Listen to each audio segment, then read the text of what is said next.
Assalamualaikum warahmatullahi wabarakatuh.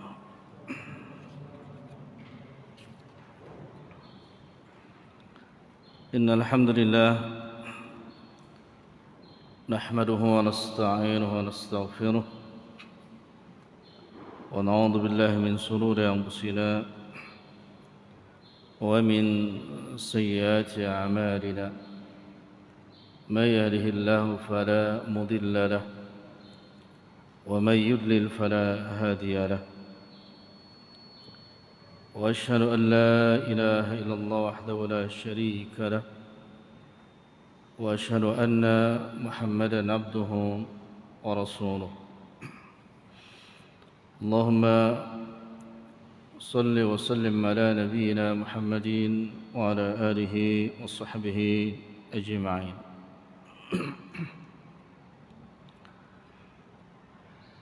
Ikhwani wa akhwati rahimani wa rahimakumullah jami'an. Semoga Allah senantiasa memberkahi kita semua di siang hari ini. Bil khusus kita minta kepada Rabbul Alamin Allah Azza wa Jal, semoga Allah Tabaraka wa Ta'ala senantiasa memberikan keluangan waktu kepada kita dalam keadaan sehat walafiat, sehingga bisa datang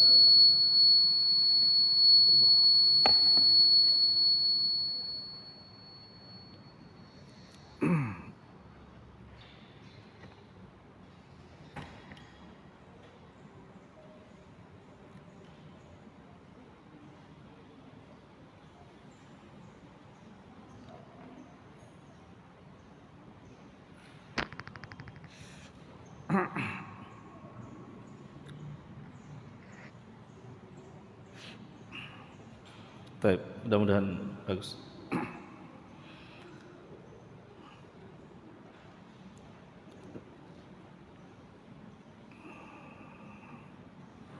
Bismillah.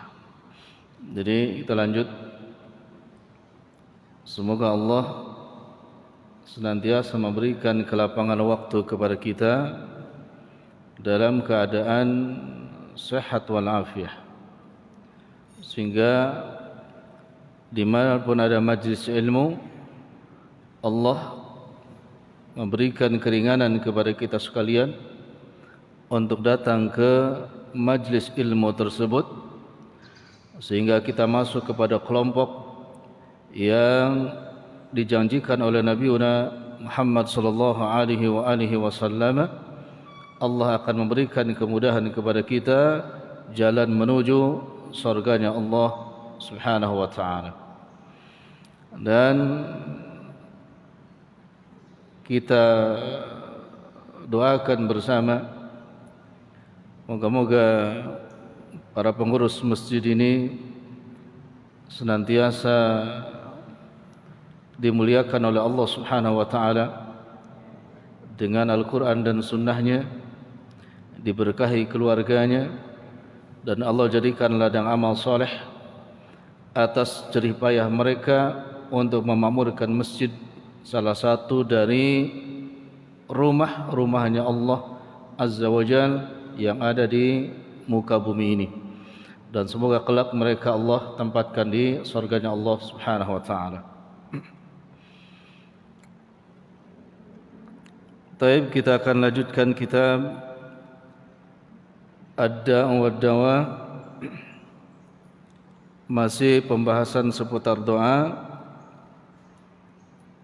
masuk ke halaman 45 bagian H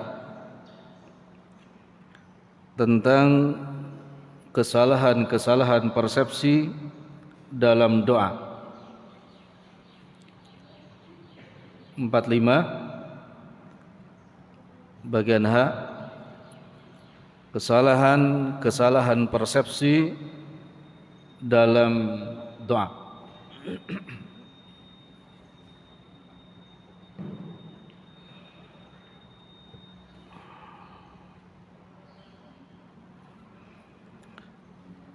Al-Imam Ibnu Qayyim rahimahullah ta'ala merinci tentang sebab dan musabbab terkabul dan tertolaknya doa. Termasuk salah satu penyebab doa seseorang bisa tertolak karena ada kesalahan persepsi dalam doa tersebut.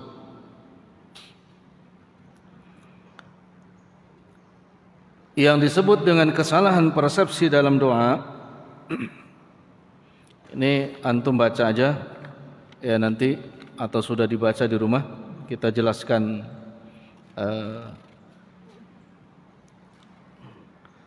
lanjutannya saja.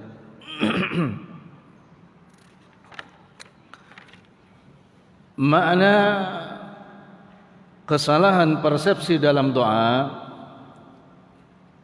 yakni ada seseorang yang meminta sesuatu kepada Allah Azza wa Jalla dengan satu proposal yang dikemas dengan baik berdasarkan bahkan Al-Quran dan Sunnah, tetapi penyebab yang lainnya tidak diperhatikan. Contoh, ini kalau kita baca hadisnya, baca hadis sekalian di 46. Nabi Muhammad sallallahu alaihi wasallam bersabda, "Man qala fi yaumin subhanallah wa bihamdihi mi'ata marrah huttat anhu khatayahu walau kanat mithla zabadil bahr." Kata Nabi sallallahu alaihi wasallam, barang siapa yang membaca subhanallah wa bihamdihi fi yaumin, dalam satu hari, mi'ata marrah, 100 kali, maka khuttat anhu khatayahu walau kanat mithla zabadil bahr, maka Allah akan hapus dosa-dosanya walaupun dosa itu sebanyak air laut. Ini hadisnya sahih. Ya, hadisnya sahih. Permasalahan yang dijelaskan oleh Al-Imam Ibnu Qayyim rahimahullah ta'ala tentang persepsinya maksudnya begini.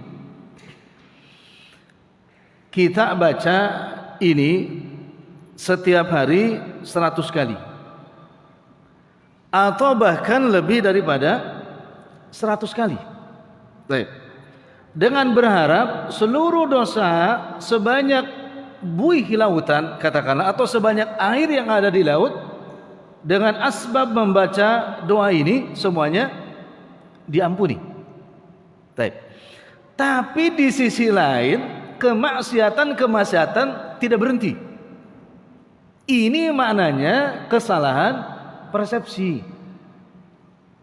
Paham nggak? Jadi tetap melakukan maksiat dengan harapan membaca ini juga dosanya diampuni. Oh, enggak begitu kata Ibnu Qayyim, enggak begitu. Dengan seringan kalimat ini bagian daripada kasih sayang Allah Azza wa Jalla. Tapi sebab yang lainnya, yakni dosa dan kemaksiatan kecil dan besar, di off, berusaha berhenti. Maka orang yang seperti itu dengan membaca ini 100 kali, dosa-dosa yang telah lalu diampuni. Karena mawani yang menyebabkan terhalangnya dikabulnya tadi, ya, dia pun juga berusaha untuk tidak melakukannya. Dia baca misalkan ini subhanallah bihamdi ba'da salat subuh katakanlah 100 kali. Atau setiap ba'da salat fardu 100 kali. Tapi tetap makan riba. Diampuni enggak dosanya? Enggak, dia sudah salah persepsi dengan hadis ini. Ya, sudah salah persepsi dengan hadis ini, seakan-akan hadis ini bolehlah siapapun melakukan dosa-dosa kecil ataupun besar, nanti dengan baca ini 100 kali maka selesai. Enggak begitu. Ini kalau ada gini, pezina tuh enak betul. Yang makan riba tuh enak betul. Gitu ya? Ini maknanya kesalahan persepsi. Harus ada mawani yang menghalangi hal-hal yang lainnya yang akan menyebabkan doa itu mahjub, terhalang untuk dikabulkan oleh Allah Azza wa Jalla. Kita kasih analogi. Bagian dari salat misalkan. Salat ikhwatu iman yang kita lakukan, hadis yang kita masyhur, kita sudah hafal semua, bahwa siapapun yang melaksanakan salat dengan berjamaah,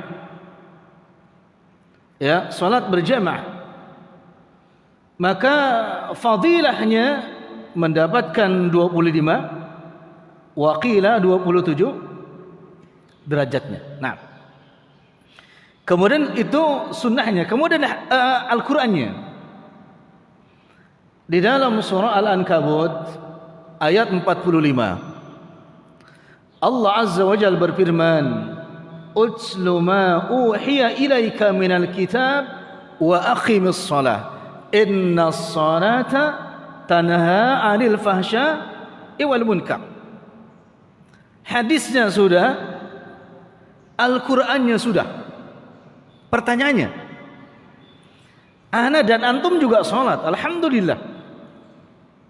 Berarti dapat dong yang tadi 25 atau 27, atau kita juga akan serta-merta otomatis, ya, terhindar dari perbuatan keji dan munkar. Pertanyaannya, faktanya antum keluar ke jalan, mata antum, mobil khusus yang rijal laki-laki, otomatis terjaga enggak? Otomatis terjaga enggak? Tadi sholat keluar, terjaga enggak? Oh ini haram, langsung tertutup. Terjaga apa enggak? Tidak.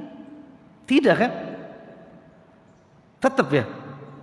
Melihat yang maksiat, tetap ada perasaan ingin melihatnya. Lalu pertanyaan, oh salah dong kalau begitu hadis tadi salah, Quran itu salah. Oh bukan begitu. Ini ada kesalahan persepsi. Kenapa? Karena yang mengakumulasikan sehingga roh kita, termasuk jawarih anggota badan kita, dominan untuk menjauh dari dosa dan kemaksiatan, ada sebab-sebab yang lainnya yang mesti disempurnakan di dalam sholat itu sendiri. Ya, ada sebab yang harus kita penuhi di dalam melaksanakan sholat itu sendiri. Salah satunya misalkan perkataan Syekh Muhammad Shalih Al-Munajjid di dalam kitab beliau tentang sifat sholat khusyuk. Kata Syekh Muhammad Shalih Al-Munajjid, salah satu sholat seseorang yang tidak akan ada pengaruh sama sekali adalah sholatul munafiq.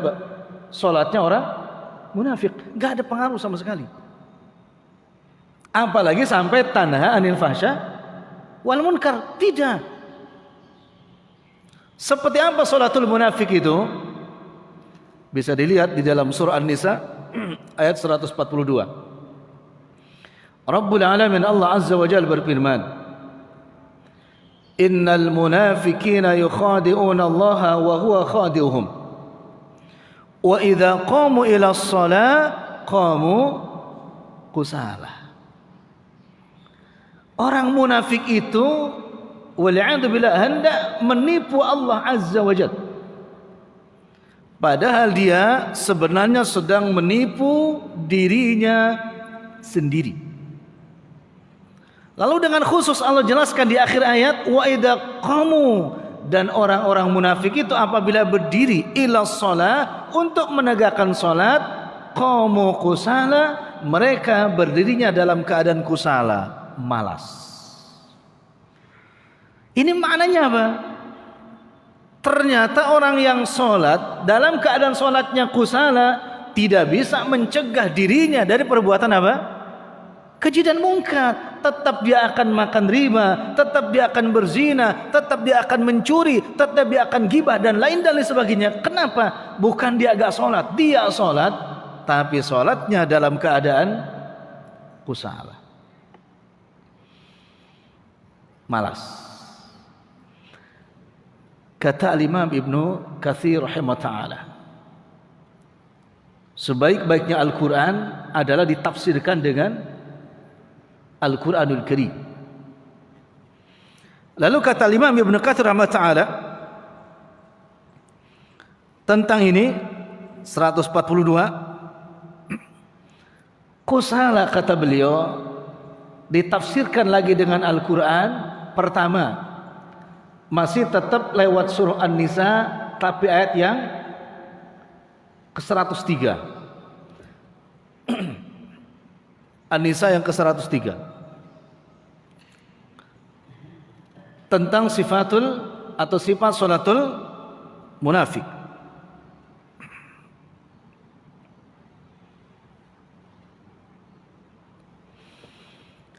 Apa kata Allah Azza wa Jalla tentang sifat sholatul munafik? 103-nya, inna salata kanat alal mu'minina kitaban mauqutah.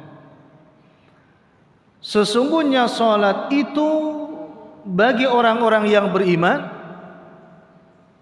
kitaban, sudah tertulis. Apa yang tertulis? Mauqutah, waktu yang utama, waktu yang ditetapkan. Yang disebut waktu yang ditetapkan adalah dijelaskan oleh Al-Imam An-Nawawi rahimahullah dalam Riyadhus Shalihin, adalah as-salatu ala waqtiha. Ini kitab mauqutah, salat yang mereka dirikan yang tepat pada waktunya. Orang munafik ada enggak di situ? Tidak. Selalu di luar waktunya. Dan ini dijelaskan juga oleh para salaful ummah yang dikatakan mauqutah. Dan kalau keluar dari mauqutah, bukan diartikan meninggalkan sholat secara utuh karena dia kafir, tapi takhiran, dia mengakhirkan dengan sengaja dari waktunya. Itu mawani. Dan orang yang sholat seperti itu, maka jawarih, anggota badannya, mata, hati dan lain sebagainya tidak akan bisa mencegah dari perbuatan keji dan munkar. Jadi jangan salah persepsi. Bukankah sholat itu doa? Sholat itu doa. Lah nggak apa-apa lah, anak kemana-mana pun juga, hatta ke tempat maksiat. Kenapa? Yang penting anak masih sholat. Enggak, itu salah persepsi. Harus ditegakkan dengan sebaik-baiknya berdasarkan pedoman Quran dan Sunnah, supaya sholat kita bisa mencegah perbuatan keji dan munkar. Ketiga, dalil ketiga masih An-Nisa 43. Sholat yang bisa mencegah seseorang dari perbuatan keji dan munkar adalah sholat yang dilakukan oleh orang-orang yang beriman dalam keadaan khusyuk. Apa itu khusyuk? mengerti apa yang dia baca. Ya, karena di An-Nisa tadi dikatakan ya ayyuhalladzina amanu la taqrabus shalah wa antum sukara. Wahai orang-orang yang beriman, jangan dekati salat sedangkan kalian dalam keadaan sukara. Apa sukara? Mabuk. Hatta ta'lamu ma taqul, hingga kalian mengerti apa yang dibaca. Ilatnya di situ tentang sholat, mabuknya atau mengerti orang itu tentang apa yang dilakukannya. Ayat tadi 43, larangan tuh karena mabuknya sehingga dia dilarang sholat, atau karena dia tidak akan mengerti apa yang dia baca. Coba perhatikan dalil. Ya ayyuhalladzina amanu la taqrabus shalah wa antum sukara hatta ta'lamu ma taqul. Dilarang tuh mabuknya, atau dilarang karena nanti tidak mengerti apa yang dibaca. Yang dilarang itu khawatir tidak mengerti apa yang dibaca, bukan mabuknya. Ya, dulu sahabat pernah sholat gak dalam keadaan mabuk? Sebelum diharamkan ayat tentang khamr, pernah. Ya, karena ketika minum khamr itu mereka tidak mengerti apa yang dibaca, maka turun ayat ya pengharaman minum khamr. Lah, kalau begitu berarti ayat ini menjelaskan kepada orang-orang yang beriman, karena ya ayyuhalladzina amanu, dan sekaligus tanbih, peringatan dan juga perintah.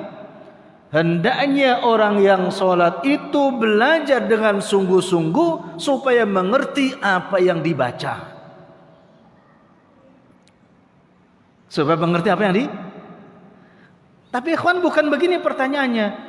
Oh, kalau anak sholat gak mengerti anak yang dibaca, sah apa gak sholatnya? Kalau secara fikih pertanyaannya sah, selama dia tidak membatalkan rukun dan wajib dan sahnya sholat. Tetapi bukan itu yang dimaksud. Ya, bukan itu yang dimaksud. Mengerti gak ada yang dibaca? Maka dihukumi orang yang gak mengerti bacaan dalam sholat, dihukumi atau dikiaskan seperti orang yang dalam keadaan mabuk, sukaro. Kira-kira orang mabuk manfaat gak hasilnya? Tidak manfaat. Apalagi kalau ada salah persepsi, gak apa-apa mabuk lah, yang penting sholat. Gimana kira-kira? Ini maksud Imam Ibnu Qayyim, persepsi kesalahan dalam doa. Kan masih ada yang gitu kan? Gak apa-apalah, kayak begini aja, yang penting kayak begini saya masih sholat. Pernah dengar yang begitu?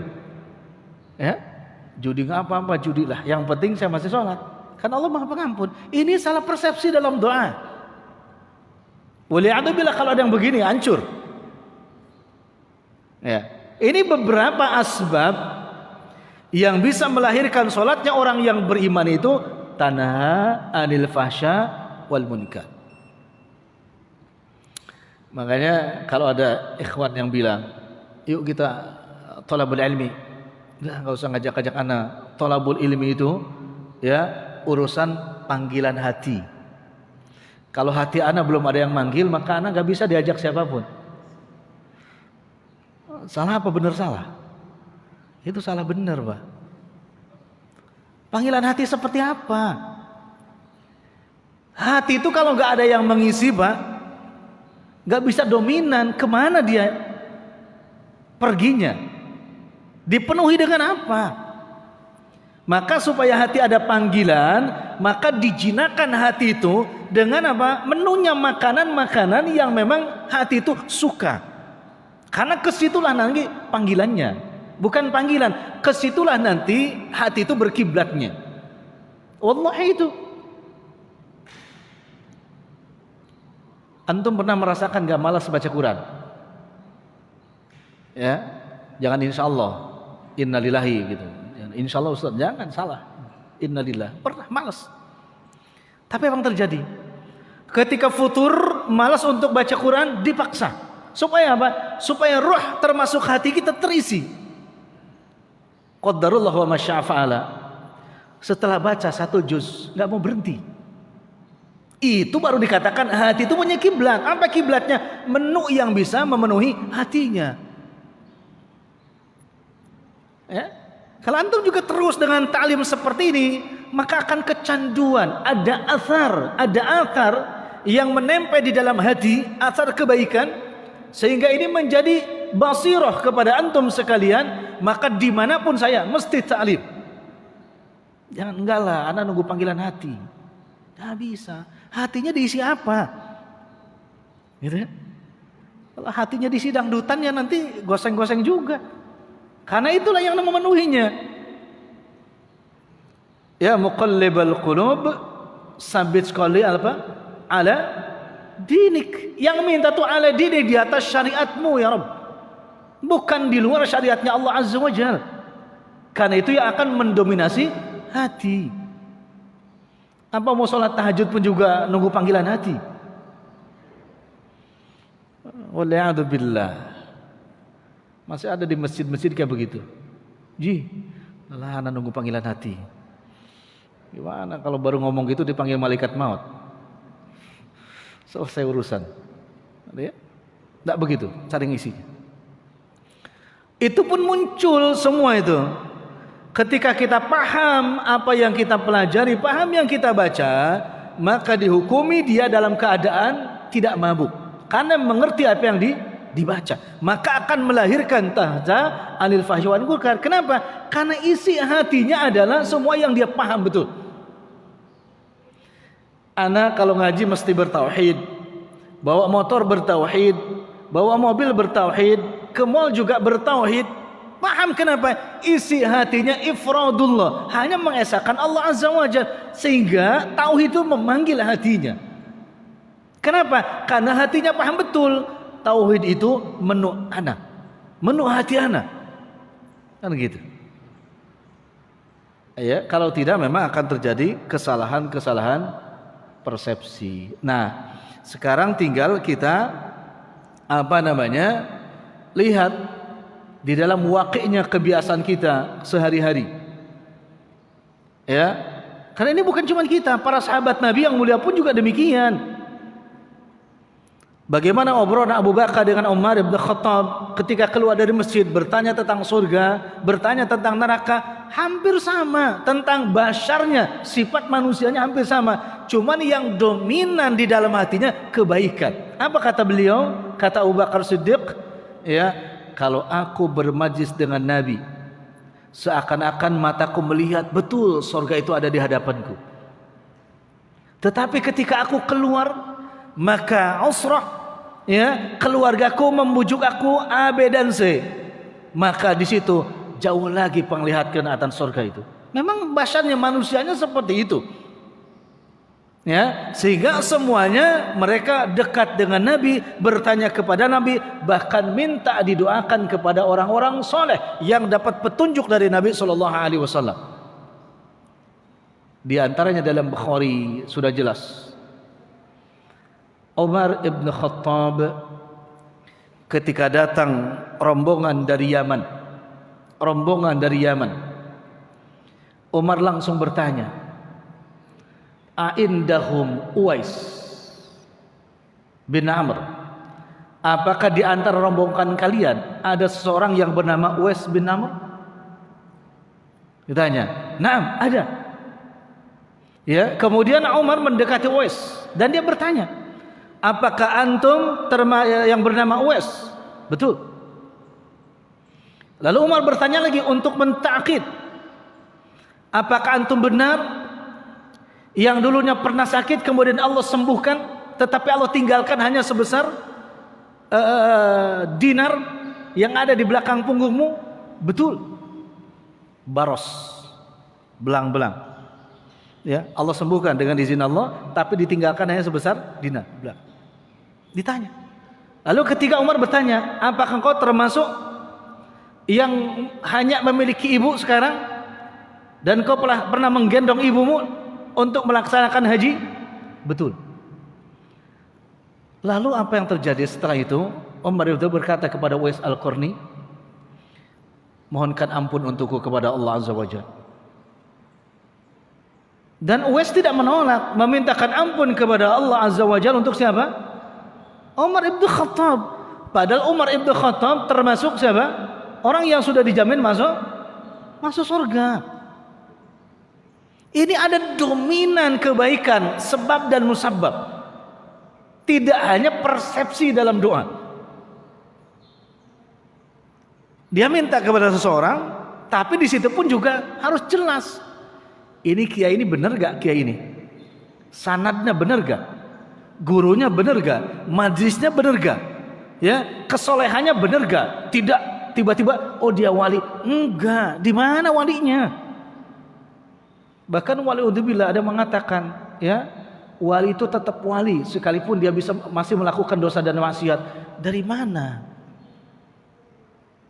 Tetap katanya tidak dicabut kewaliannya. Kidib itu, dusta itu. Wali itu kan kekasih Allah.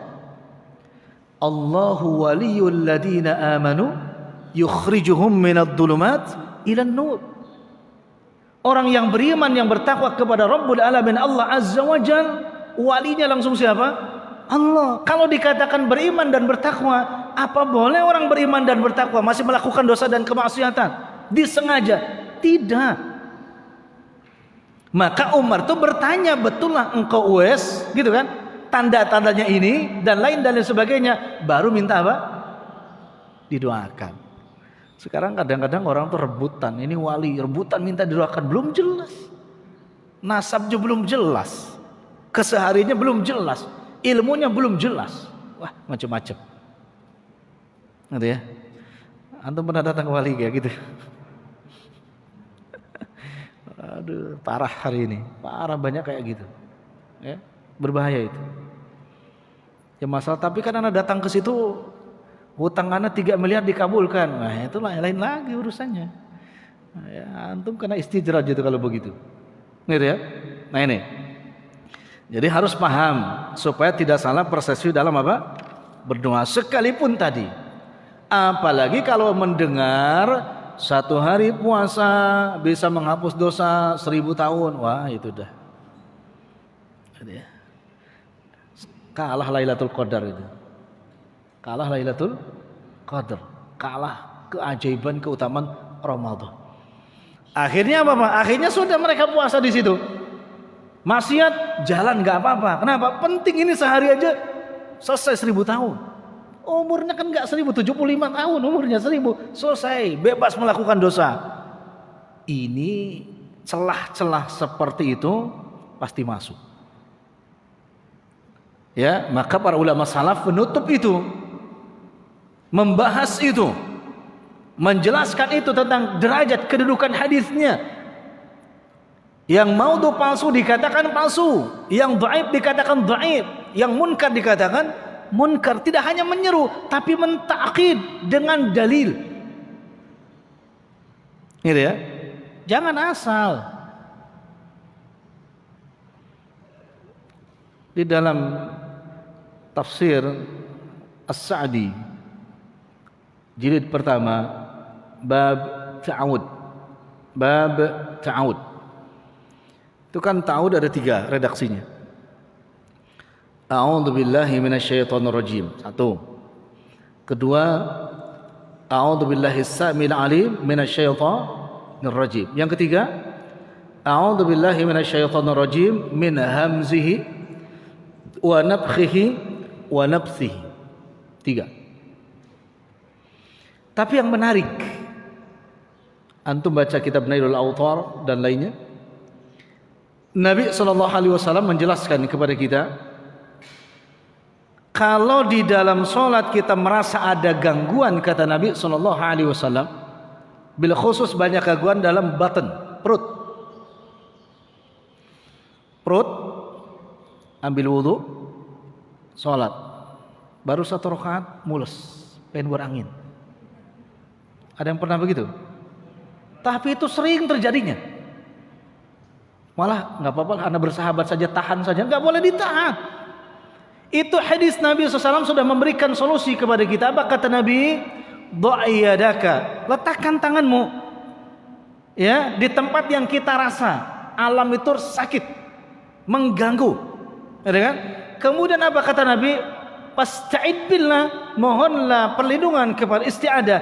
Tapi yang dipakai redaksi isti'adahnya yang ketiga, pelan, ya, jangan ditekan, diletakkan saja di perut.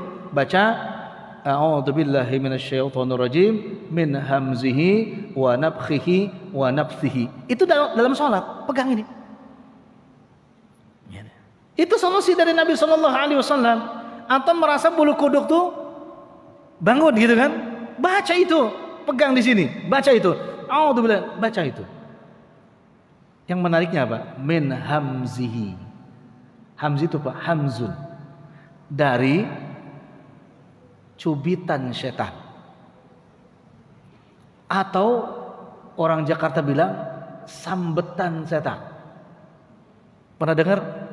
Oh, ini katanya ke sambit. Kenapa enggak ke sambit? Mana yang lebih sakit? Kesambet apa kesambit?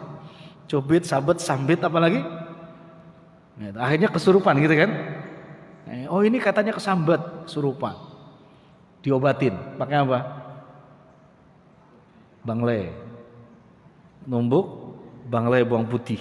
Gitu. Padahal sekarang nggak usah pakai bangle bawang putih. Yang cepet Royco. Royco kan udah semua kumpul bumbu. Pakai Royco. Siapin air matang rebus. Matang tuh orang. Macem-macem aja gitu. Ini jadi sop nanti. Kesambet, hamzihi. Atau kedua nafkhihi, dari tiupannya setan. Ada orang diyakini di kedukunan itu dikait-kaitkan, dicocok logikan. Perutnya sakit, kata ini ditiup setan, ditiup jin. Pernah dengar gitu? Akhirnya diobati sama dukun. Karena dia datangnya ke dukun bukan pakai apa namanya? Resepnya Nabi SAW. Ini kesalahan persepsi dalam doa. Akhirnya diobatin sama dukun pakai jangjawokan. Kebetulan dukunnya orang Sunda, ya kan? Pakai jangjawokan. Jangjawokan orang Sunda kalau sakit perut, ya baca kakak di leweng, injuk talina, dihakan di baweng, kentut jadinya. Itu ada di primbon orang Sunda itu. Jangjawokan seperti itu khusus untuk ngobatin apa? Perut kembung karena ditiup jin tadi. Wa nafkhihi. Antum kalau belajar itu nggak tahu. Nanti ada yang ngejarin aja kobil tuh aku terima, jangan. Syirik, dan itu bagian daripada sihir. Bagian daripada sihir. Yang ketiga apa? Wa nafsihi, nafsihi hembusan. Kalau tadi tiupan, nafsi hembusan. Hembusan di mana? Yang yajri majrad dam, yang dihembuskan di pelarian darah kita. Halusinasi, buruk sangka, marah-marah, wah macam-macam di sini, Pak. Berhayal tentang dunia terus, maksiat. Ini nafsihi dari hembusannya. Alladzi yuwaswisu fi sudurin nas. Hati-hati. Ini bisa mengena kepada orang yang sholat juga. Yang sholat yang mana? Yang tidak mengikuti syarat-syarat yang tadi, yang Anda jelaskan lewat dalil Quran tadi. Dan tariqnya atau turuknya, turukul jan itu, jalan-jalan jin untuk masuk itu banyak. Gitu ya. Maka jangan anak sholat dulu. Syarat-syaratnya sholat itu ya harus mengikuti petunjuk Nabi SAW. Sebagaimana hadisnya, "Shallu kama ra'aitumuni." Sholat itu harus benar, antara hadisnya, antara hadis dan dalil Qur'annya harus benar. Gitu ya. Nah, ikhwatu iman, begini. Anak kasih analog. Di tempat yang lain sudah Anda jelaskan. Ini aqua nih. Ini kan ditutup nih. Tuh. Antum yakin gak kalau aqua sudah ditutup seperti ini, jin gak bisa masuk ke dalam? Nih, karena sudah rapat seperti ini, yakin gak jin gak bisa masuk? Atau tetap bisa masuk? Hah? Dari mana masuknya? Ini kan udah rapat. Dari mana masuknya? Bisa masuk gak? Coba antum lihat, ada jinnya gak? Nggak bisa kan? Kalau di sana antum pulang nih, nggak bener antum. Ini memang sudah ditutup, tapi jin tetap bisa masuk. Kenapa? Karena komposisi jin itu penciptanya beda dengan kita manusia, gitu kan? Wa khalaqal jan mim marijim min nar. Dan nar kalau sudah halus betul bisa masuk. Gitu ya? Oh, berarti di sini bisa masuk. Naam, sahih, bisa masuk. Kalau bisa masuk, berarti ketika seseorang minum itu, walaupun sudah tertutup seperti ini, jin itu bisa masuk dong ke tubuh manusia. Sahih, bisa masuk. Itu yang udah sholat. Lalu bagaimana caranya supaya jin itu enggak masuk? Pasamillah, kata Nabi. Yang hadisnya yang lengkap, ya gulam, kul biyaminik wa kul mimma yalik. Awalnya ya gulam samillah wa kul biyaminik wa kul mimma yalik. Wahai anak muda, bacalah bismillah, makanlah atau minumlah dengan tangan kanan, dan makan minumlah dengan makanan yang memang dekat denganmu. Tapi Nabi yang pertama mengatakan samillah, baca mbak, bismillah. Baru paketnya biyaminik, minumnya pakai tangan kanan, gitu. Wa mimma yalik, akhlak, dan makan minum yang dekat. Ini akhlak maksudnya. Tidak usah minta yang jauh. Di buku ini nanti dijelaskan. Ternyata dengan membaca bismillah, jin yang ada di sini itu nggak bisa masuk ke dalam tubuh. Dia langsung keluar. Kemudian kita masukkan sunnah Nabi SAW, ya, ishrab, minum dengan apa? 3 tegukan. Keberkahan ilmu di sini supaya menutup rapat jin supaya tidak masuk ke dalam tubuh kita. Ternyata kunci yang pertama bismillah. Maksudnya di bab ini. Karena kalau dibaca panjang nanti masuk bab lain. Anda sudah baca semua. Gini, antum jangan gini. Saya kan sudah sholat Ustadz, kok tetap kayak begini, ada gangguan jin. Berarti itu apa? Ada salah persepsi dalam doa. Bukan cuma sholat, tapi seluruh yang berinteraksi dengan kita itu harus mengikuti seperti orang-orang yang sholat. Ya aneh apa? Qul bismillah, ucapkan bismillah. Ini tertutup. Jin itu keluar, terpencar. Dan antum harus ingat, jin yang masuk ke gelas ini bukan cuma satu. Karena jin gak pernah berjalan sendiri, tapi ketika akan beraksi akan membawa balatnya sebanyak-banyaknya. Ngeri Pak. Kalau 100 jin masuk ke dalam tubuh kita gimana kira-kira? Satu saja sudah repot, ini 100 jin. Penyebabnya apa?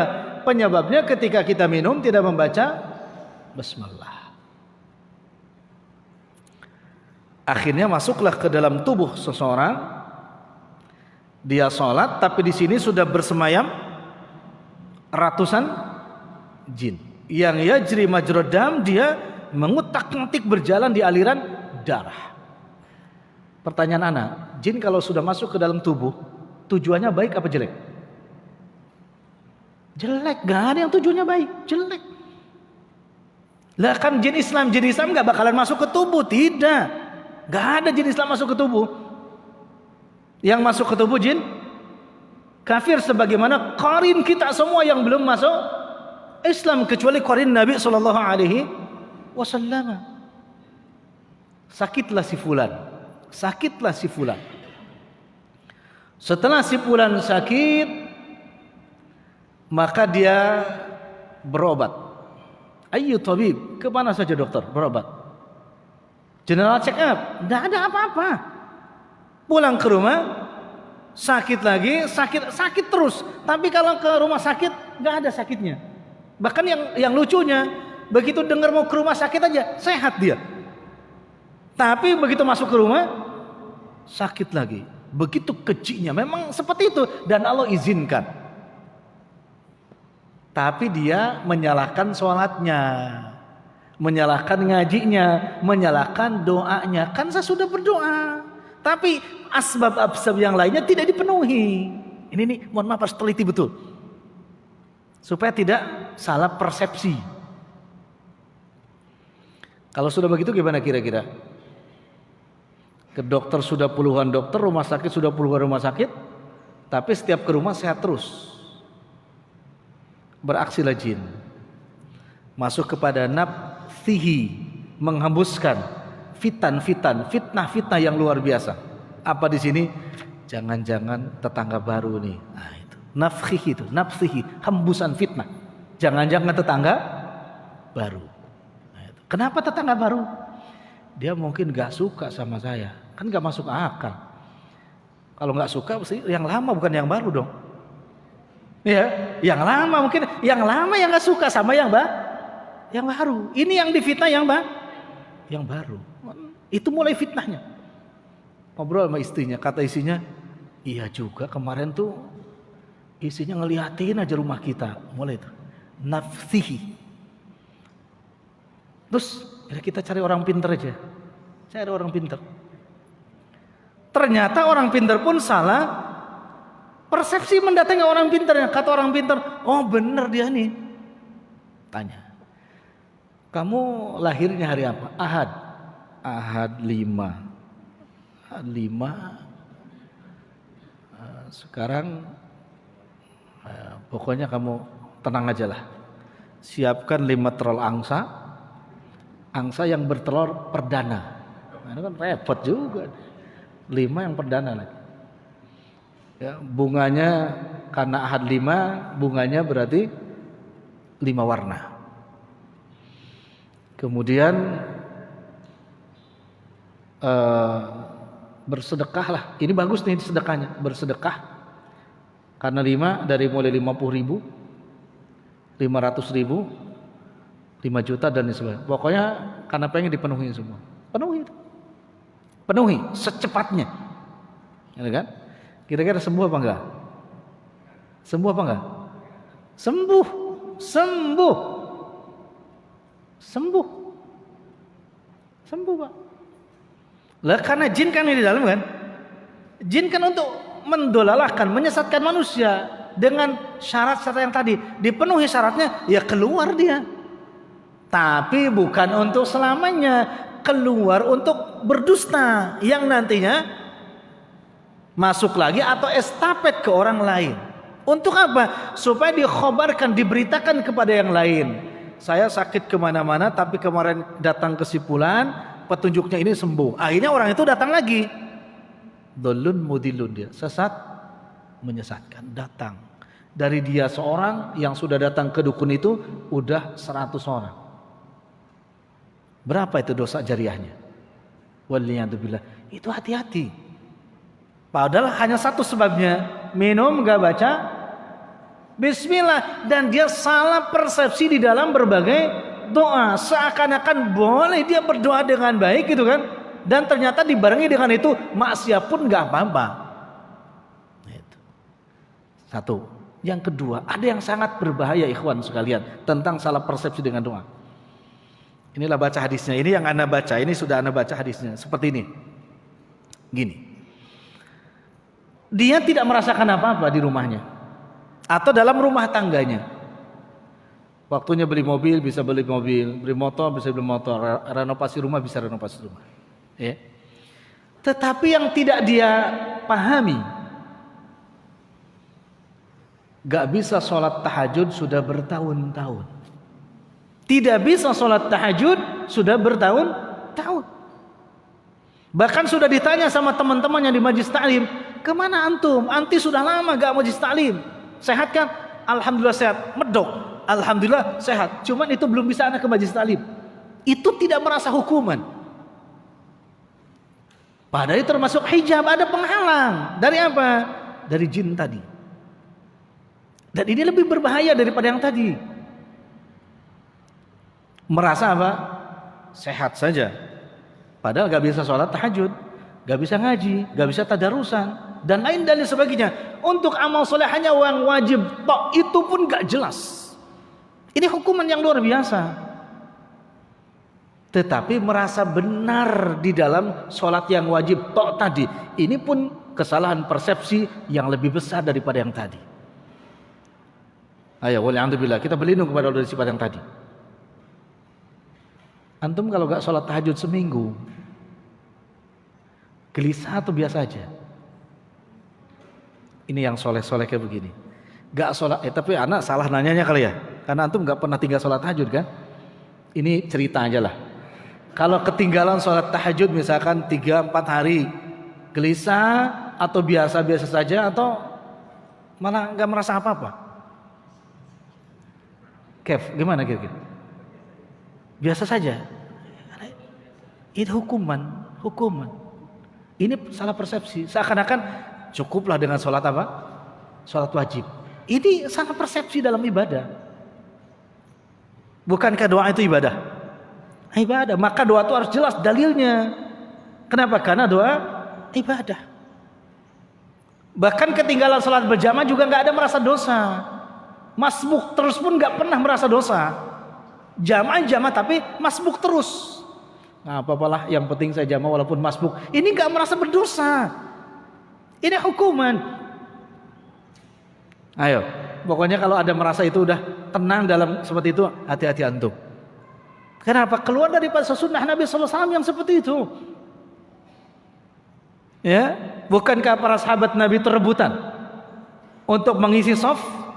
Yang pertama sampai Nabi katakan, seandainya kalau diundi, ya dibikin undian, tetap mereka akan mau. Untuk apa? Untuk bisa menempati shaf yang pertama. Ini masbuk sering, gak pernah merasa berdosa. Tenang aja. Nah, ini salah persepsi, bahkan sudah masuk kepada level talbis iblis. Sudah masuk level talbis iblis. Hati-hati ya. Pokoknya harus bersedih lah kayak gitu. Nah, bagaimana mafhum mukhalafahnya? Tentang orang-orang yang salah persepsi dengan doa, supaya kita paham apakah ana dan antum nanti tidak termasuk orang yang salah persepsi dalam doa. Ya, di sini dijelaskan di halaman 53, antum lihat ada surah An-Nisa ayat 31, halaman 53. In tajtanibu kaba'ira ma tunhauna anhu nukaffir ankum sayiatikum. In tajtanibu kaba'ira ma tunhaun. Jika kamu menjauhi dosa-dosa yang tunhaun, yang dilarang oleh Allah Azza wa Jalla, nukaffir ankum sayiatikum, otomatis Allah akan menggugurkan, merontokkan, mengkifarati dosa-dosa yang telah kalian lakukan tanpa berdoa pun. Ana ulangi, ayat ini menunjukkan tanpa berdoa pun. Ketika kita menjauhi yang dosa-dosa kabair, dosa-dosa besar, maka itu menjadi kifarah, penghapus. Nah, kalau sudah menjadi penghapus, maka aliran rahmat dari Allah Azza wa Jalla akan mengalir dengan deras. Kenapa? Karena mawani yang menghalangi rahmat itu tidak ada. Sekalipun dia tidak mengangkat tangan. Ada nggak yang sampai itu? Wallahi ada, ikhwan sekalian. Faktanya mana? Atau dalilnya mana? Petunjuknya mana? Apa yang antum miliki hari ini dengan yang antum minta, ya?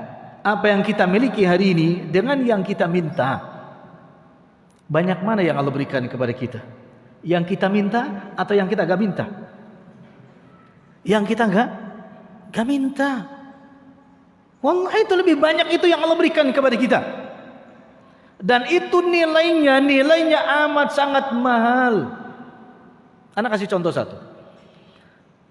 Di dalam doa bangun tidur, Nabi Muhammad SAW mengajarkan kepada kita, Alhamdulillahilladzi ahyana ba'dama amatana wa ilaihin nusyur. Hanya menjelaskan segala puji milik Allah Azza wa Jal, ahyana yang telah menghidupkan kami, ba'dama amatana setelah kami diwafatkan. Gitu kan? Adakah di situ minta sesuatu? Enggak. Hanya apa?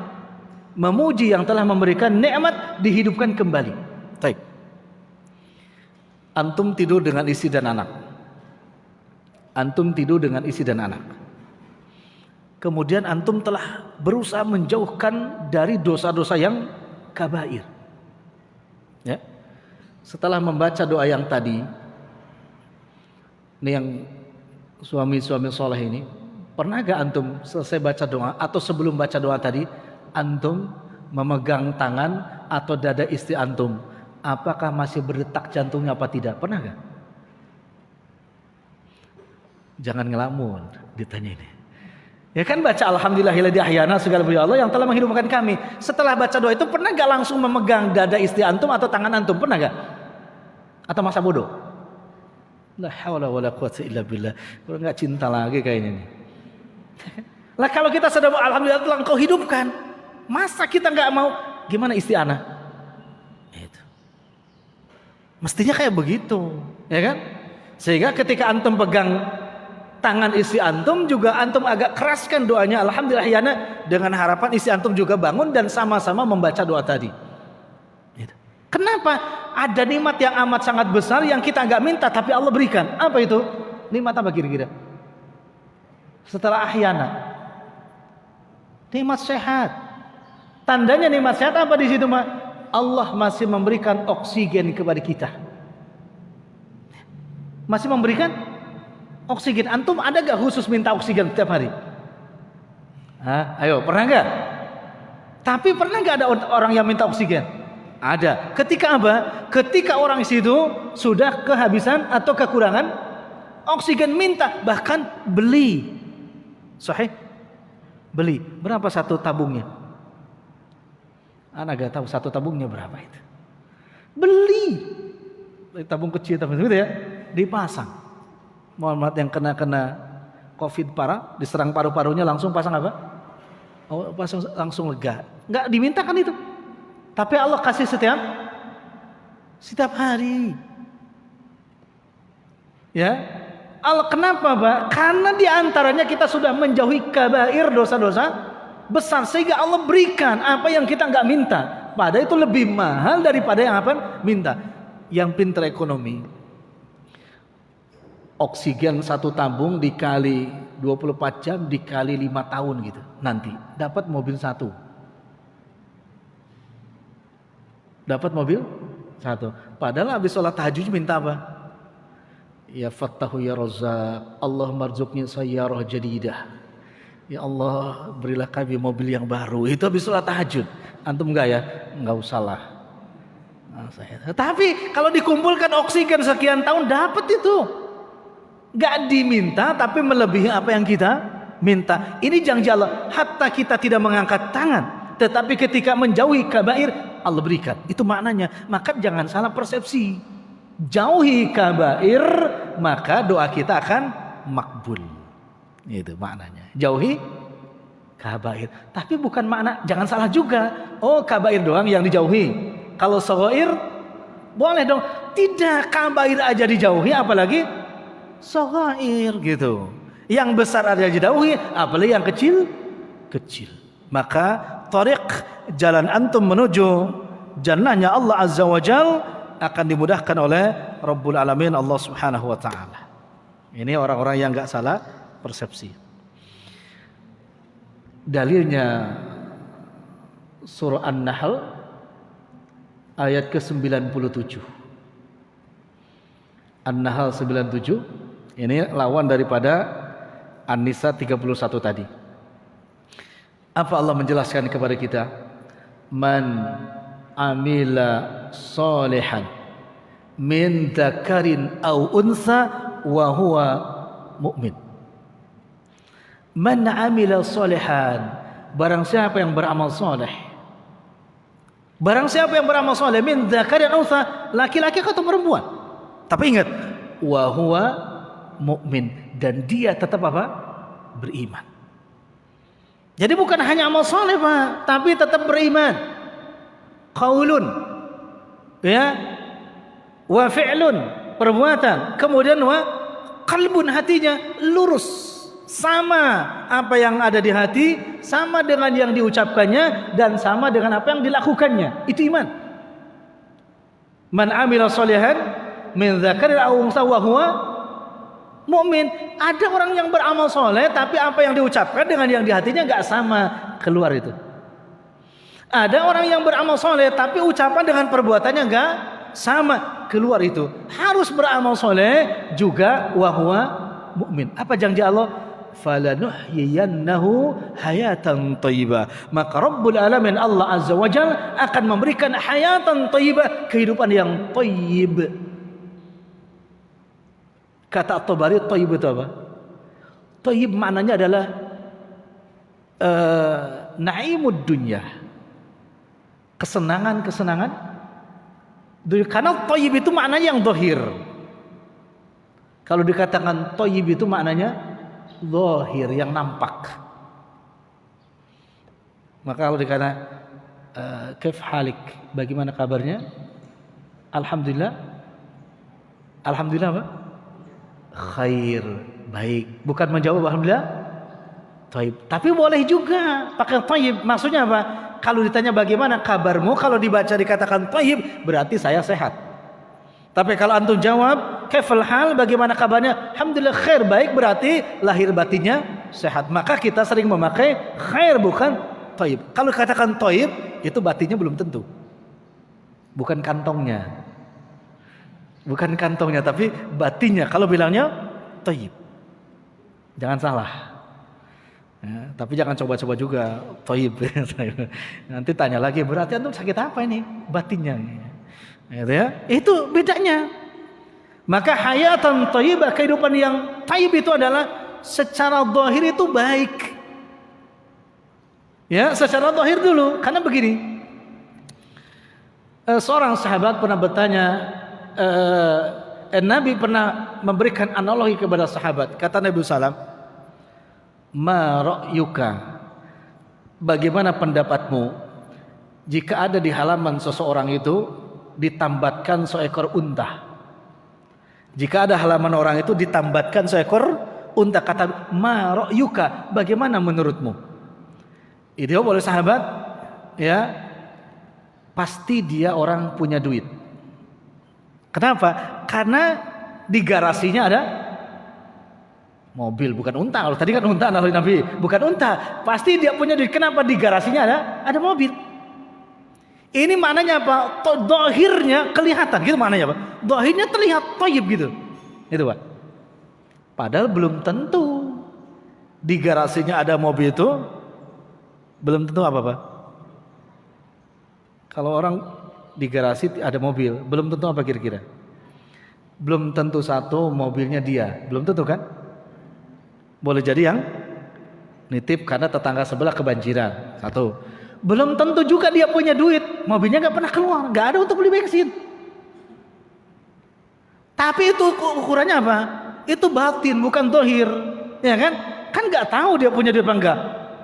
Tapi Quran menyebutkan hayatan thayyibah. Pernah kan begitu kan?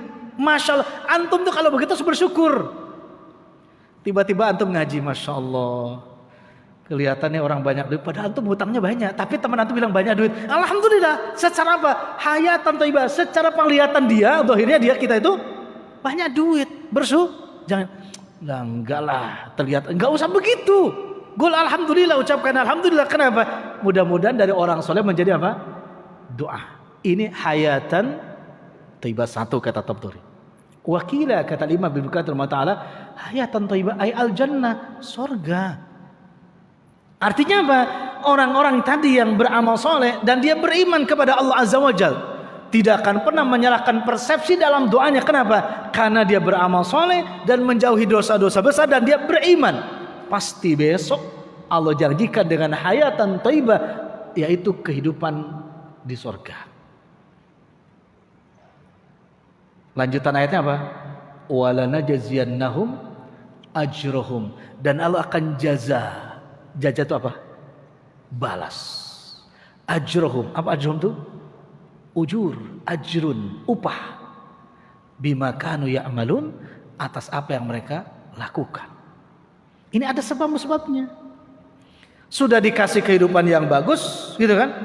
Dan Allah kasih balasan. Apa itu, Pak? Lalajjanahum ajrahum itu ziyadatus thawab, tambahan apa? Pahala. Tambahan apa? Kebaikan. Maknanya begini ayat tadi. Ini supaya kita nggak begini terus, Pak. Kadang kan ada orang yang nggak ngangkat tangan, dia marah. Oh, itu dia nggak pernah berdoa. Padahal kan kita tahu doa itu ada tempat-tempat yang ngangkat tangan. Di mana kita ngangkat tangan, di mana kita nggak ngangkat tangan. Jangan, oh dia nggak pernah doa. Enggak. Makanya kalau kita nggak salah persepsi di sini, sudah hati kita berbicara, perilaku kita berbuat. Dengan apa? 3, Islam, iman dan ihsan. Sehingga ada yang namanya hayatun thayyibah, tapi ada namanya walanajziyannahum ajrahum, ziyadatus thawab, ya, tambahan pahala. Maknanya begini, Pak. Besok antum masuk surga. Amin, mudah-mudahan ya. Antum telat, aminnya itu telat. Ya, kalau antum dengar hadis Uqasah bin Mihsan tentang 70.000 yang akan masuk surga, begitu cerita satu sama sahabat mengatakan, ya Rasulullah, doakan aku, doa rame, Pak, minta. Karena kata Nabi doa, kata Nabi diam, aku jelaskan tentang ciri-cirinya. Dulu disebutkan surga belum jelas saja, untuk siapa langsung, ya Rasul doakan aku. Kita tuh telat. Surga diam dulu baru amin. Masya Allah. Kan ngaji siang kali ya, lapar kali. Baik. Insya Allah besok kita masuk surga, insya Allah. Kalau sudah masuk surga, tetap masuk surga. Ya, kira-kira ada yang antum minta selain surga gak? Kalau sudah masuk surga, selain surga itu sendiri, ada yang antum minta? Hah? Melihat wajah Allah. Taib. Ada yang antum minta? Nggak ada. Antum masuk surga selesai gitu kan? Nggak mau teman?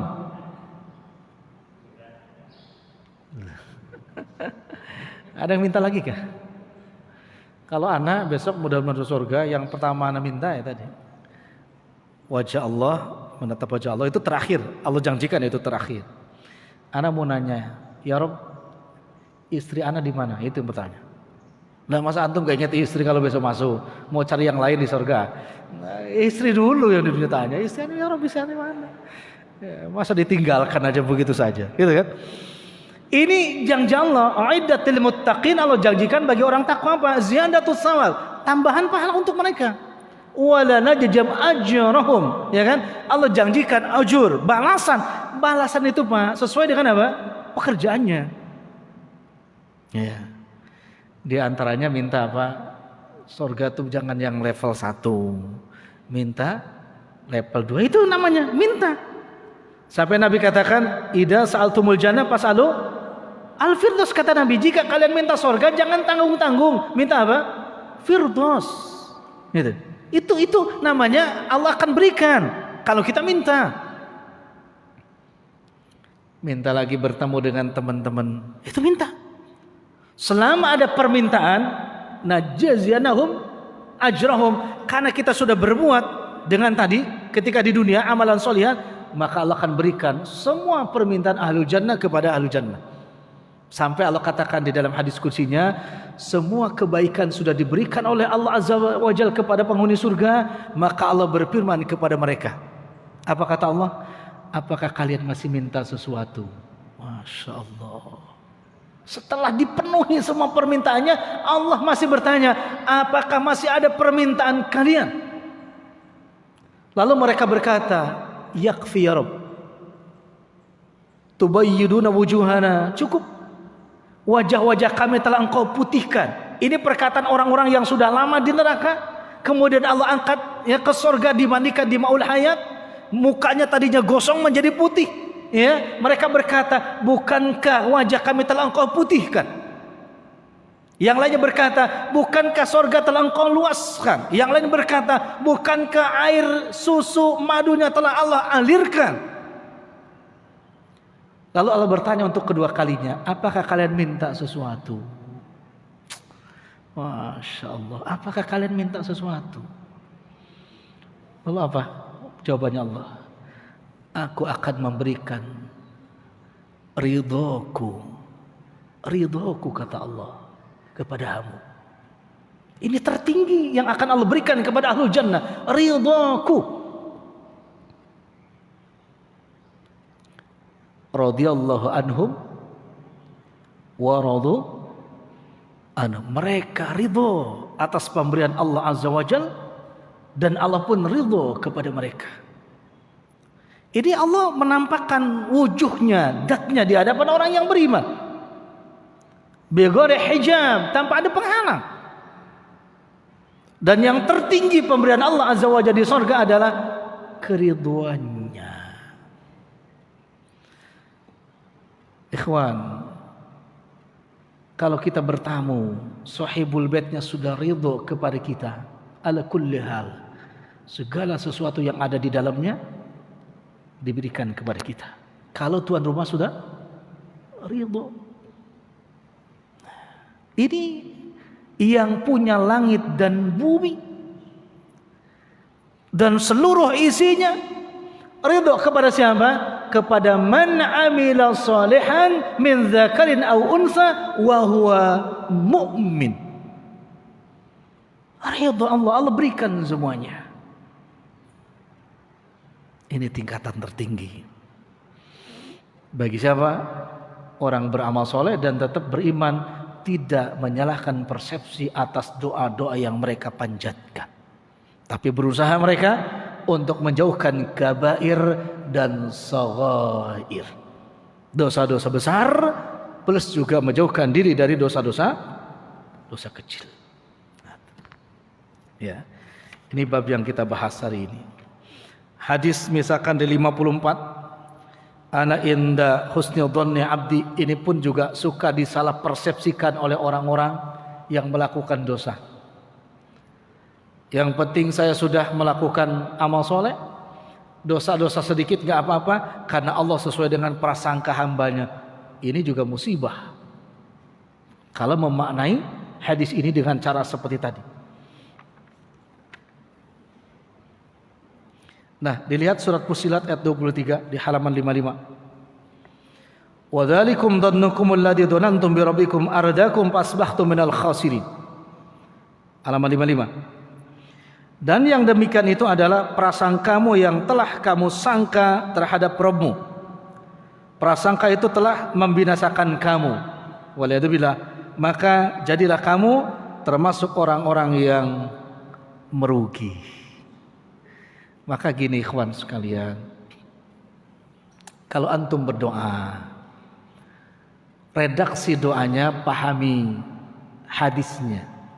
Karena adab di dalam berdoa, pertama, kalau doa datang dari Al-Quran dalam munajat antum, maka adabnya doa itu yang dipakai, didahulukan, kita amalkan. Ya, tapi doa itu misalkan ada yang kita mohon, tapi adanya di apa? Hadis Nabi SAW atau doa dari Nabi SAW, maka itu yang dibaca. Kalau Quran kita doa dengan Quran gak bisa, redaksinya dengan doa-doa dari Nabi SAW gak bisa, doa-doa dari salafus soleh juga gak bisa, boleh dengan bahasa kita, gitu ya. Tapi jangan ini doa dari Quran ada, dari hadis ada, dari para salaful ummah ada, mendahulukan doa dari orang biasa, itu tidak beradab. Dahulukan Quran dan sunnah.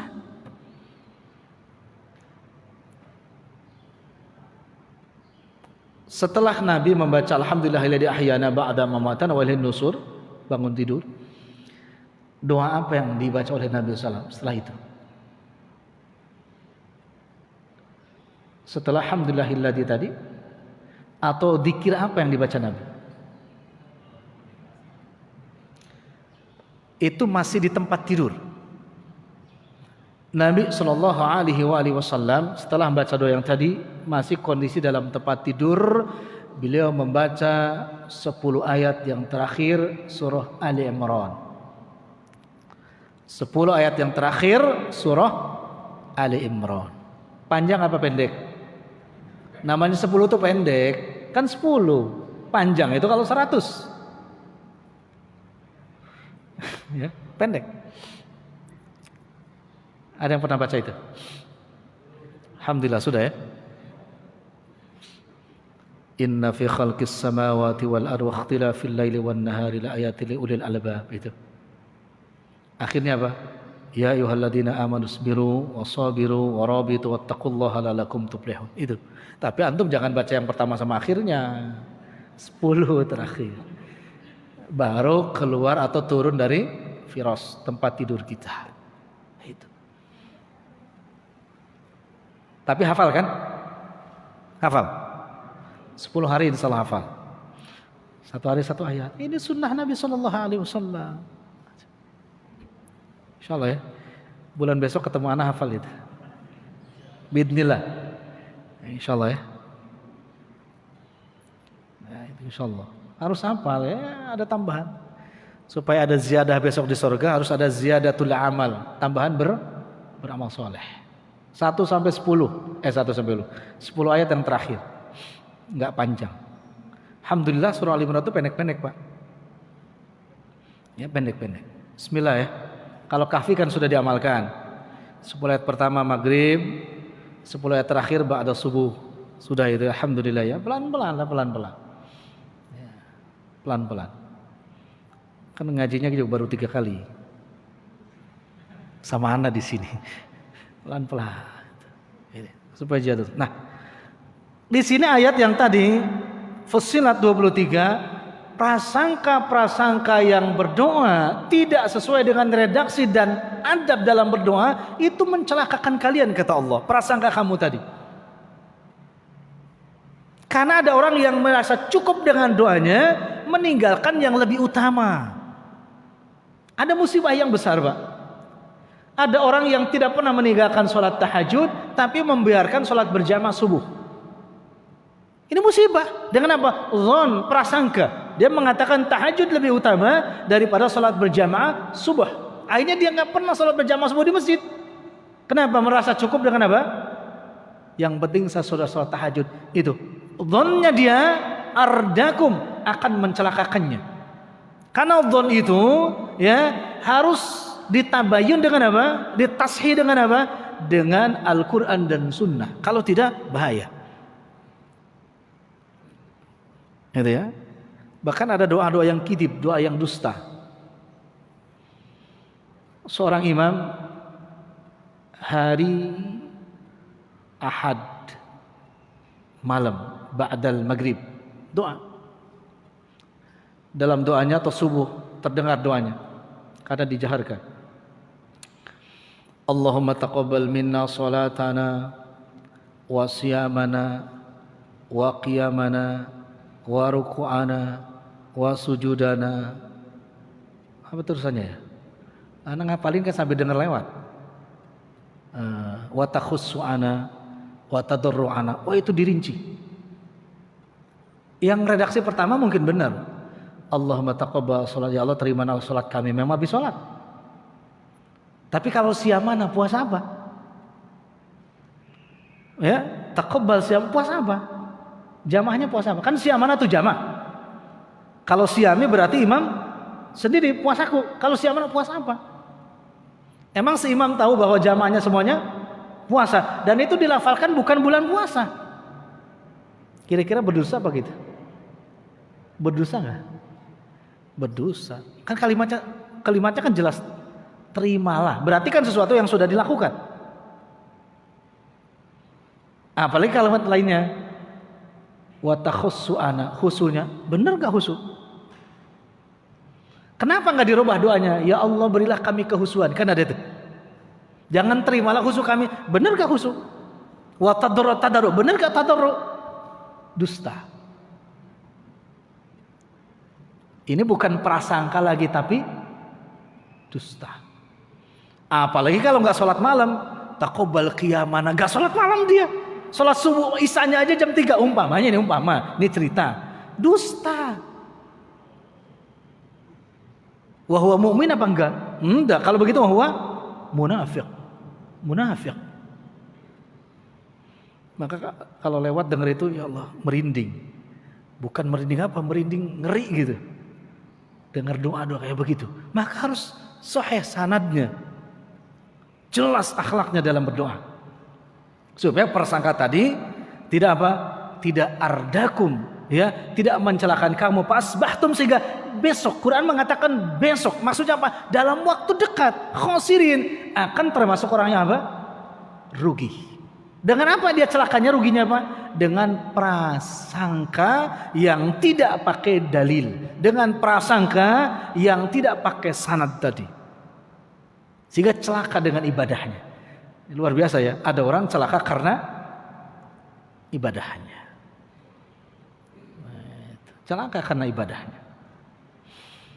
Celaka kecil-kecilan kan ada.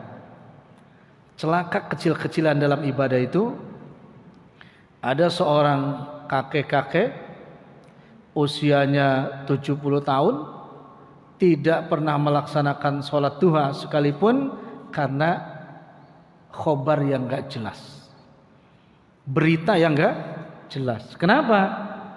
Kata dia, guru saya bilang kalau sholat duha itu rakaat pertama wajib membaca surah Asy-Syams, rakaat kedua wajib membaca surah Ad-Duha. Dan itu kata dia sampai usia 70 tahun belum hafal. Makanya saya enggak pernah sholat duha. Korban apa enggak? Korban itu. Korban apa ya tadi? Kesalahan, donnya salah.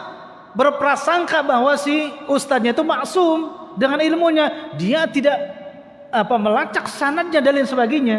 Ya korban dia. Minal khosirin, rugi dia. Karena mengatakan ustadznya wajib membaca surah As-Samas dan Ad-Duha. Ini bahaya ini. Itu. Salah gak orang itu, Pak? Salah. Salahnya apa? Gak bertanya. Ya, salah gak bertanya. Dan tidak bertanya itu penyakit. Penyakitnya bodoh. Kalau bertanya coba.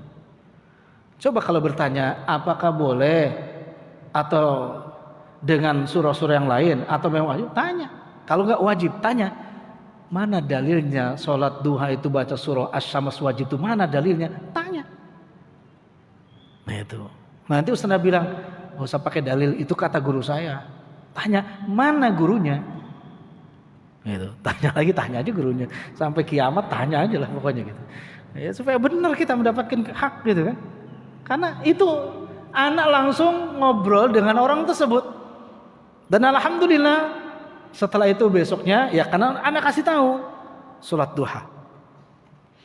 Tapi nggak lama umurnya, kalau tidak salah sekitar 7 bulan apa 8 bulan ya. Anak ngitung karena setelah itu alhamdulillah dekat sama beliau, meninggal dunia. Tapi alhamdulillah selama 7 bulan itu beliau minimal lah, wallahualam mana gak nanya sholat duhanya tiap enggak, tapi pasti sholat duha. Kenapa? Karena beliau hafal surah yang lainnya selain apa? Selain Asy-Syams dengan Ad-Duha. Nah, alhamdulillah. Itu Pak. Bukan di daerah Tangerang, bukan. Nah, tapi langsung ngobrol sama. Baik, setelah itu baik. Alhamdulillah Ustaz, saya ketemu dengan Ustaz. Akhirnya saya sholat duha. Alhamdulillah kan? Alhamdulillah. Tuh. Ada dua Pak, ada dua yang korban seperti. Yang satunya bukan duha, sholat tahajud. Anda pernah ngobrol di mana ya? Tinggi besar badannya, pelatih taekwondo. Tapi dia kalau mau sholat tahajud selalu ada rasa takut. Dan dia akhirnya gak pernah sholat tahajud karena selalu ada rasa takut. Anak tanya, Bapak sholat tahajud di mana? Di rumah? Bukan, maksudnya di rumah atau di tengah rumah atau di kamar. Kata di kamar. Terus tetap aja Ustadz, ini bulu kuduk tuh suka bangun. Anak bilang, Bapak tuh sabuk apa nih? Kata dia, anak pelatih. Masa baru dengar gitu takut? Gak tahu Ustadz bagaimana cara ngilanginnya. Akhirnya sampai dia minta diimami oleh anak sholat tahajud supaya mengkuatkan dia. Wallahi anak imam itu di masjid. Anak baca surah-surah pendek. Udah surah-surah pendek. Nama juga kalau baru belajar itu kan mu'alaf namanya Pak. Walaupun Islam sudah lama kan, baru mau belajar tahajud namanya mu'alaf itu. Ya, jadi kalau ada yang baru belajar doa ngaji itu ma'alaf namanya. Nah, itu anak ajarin. Gimana Pak? Siap, insya Allah siap. Sampai anak telepon malam tuh, dia minta bangunin, anak telepon. Siapa bangun? Udah Bismillah ya, Bismillah. Sholat, alhamdulillah malam kedua itu sholat di rumahnya, bukan di rumahnya, dan umurnya masih ada sampai hari ini. Mudah-mudahan masih tetap sholat tahajud. Tapi rasa takutnya itu bisa terkalahkan ya dengan anak imami pertama kalinya di masjid. Hal-hal seperti itu ternyata yang tidak mungkin di kalangan manusia tetap ada dan terjadi. Ya. Dan merasa cukup dengan sholat wajibnya. Tidak perlu amal-amalan sunnah yang lainnya, ya. Apalagi yang muakkad gak perlu. Ini kesalahan yang luar biasa. Ya, kesalahan yang luar biasa. Apalagi antum yang sudah ngaji, ya, cukup di sini doanya harus bersanad, adabnya harus didahulukan. Tapi selain itu namanya dosa besar, dosa kecil dijauhi, dan amal-amal soleh yang lainnya itu tetap kita harus mesra untuk melakukannya. Fa insyaallah maka doa kita akan dikabulkan oleh Allah Azza wa Jalla. Gitu ya. Yang mana yang berat? Menjauhi dosa besar atau melakukan amal soleh yang kecil-kecil? Ini kan al-kabair dijauhi, sudah, alhamdulillah. Tapi melakukan amal-amal soleh yang kecil-kecil ini gampang apa susah? Karena suka terjadi juga kita kadang beramal soleh tapi disunat. Paham antum beramal soleh disunat? Hati-hati yang sudah belajar ilmu ini. Saum hari Senin, yaumul Isnin. Sudah saum. Rapi itu sampai buka. Ya, rapi sampai buka. Begitu ke masjid, taib, ana tidak berbicara qobliyahnya, tapi ba'diyahnya. Begitu ke masjid ikut sholat berjamaah, tapi tidak melakukan sunnah ba'diyah, langsung pulang. Alasannya pengen buru-buru makan. Ini namanya melakukan sunnah tapi menyunat sunnah yang lainnya. Ada yang pernah begitu? Maka makan dulu aja. Ya, maghrib makan dulu, silakan. Nggak dilarang, makan dulu. Berapa? 3 suap cukup. 3 suap. Mana yang paling antum sukai itu makan duluan. Ya, insya Allah kalau sudah 3 suap hilang tuh rasa pengennya. Kalau hilang rasa pengennya, maka akan tumaninah sholat kita. Jangan mengamalkan sunnah, tapi sunnah yang lain disunat. Gitu ya, paham ini ya? Banyak yang menyunat-sunat begitu. Tumaninahan sholat gak ada, disunat juga itu namanya. Ya, atau antum tidak mengamalkan variasi-variasi Nabi SAW di dalam doa iftitah atau tasyahud, itu juga menyunat sunnah-sunnah yang lainnya. Yang sudah hafal doa tasyahud beberapa dibaca. Yang hafal doa sujud, doa ruku yang disunahkan Nabi SAW dibaca. Iftitahnya sebagaimana Nabi SAW, tahajudnya ini, sholat wajibnya ini, sunnah yang lainnya ini dibaca. Itu namanya mengamalkan sunnah dengan tidak mengurangi sunnah-sunnah yang lainnya dengan alasan malas. Ya, dengan alasan malas. Tapi kalau nggak bisa ya nggak ada masalah. Tapi yang nggak boleh dengan alasan malas. Ini yang akan mengakumulasikan amal soleh kita, sehingga kita tidak menyalahkan persepsi. Karena apa? Doa-doa kita yang tidak dikabulkan oleh Rabbul Alamin, Allah Azza wa Jalla. Itu ya, seperti itu ya. Baik, 10 menit lagi insyaallah. Antum bisa buka juga surah Al-Ankabut ayat 14-15. Walaqad arsalna Nuhan ila qaumihi. Sungguh Allah telah mengutus Nabi Nuh alaihissalam kepada kaumnya. Falabitha fihim alfasanah. Nabi Nuh tinggal bersama kaumnya alf sana, 1000 tahun, illa khamsina aman, dikurangi atau kecuali 50 tahun. Berarti 950 tahun. Nabi Nuh hidup berdakwah bersama apa? Kaumnya. Setelah 950 tahun, ya, fa akhadathumut tufan fa akhadahumullahu tufan, maka Allah mengadab mereka dengan tufan, banjir. Ya, tufan itu banjir. Kenapa diadab mereka? Karena mereka berbuat apa? Zalim.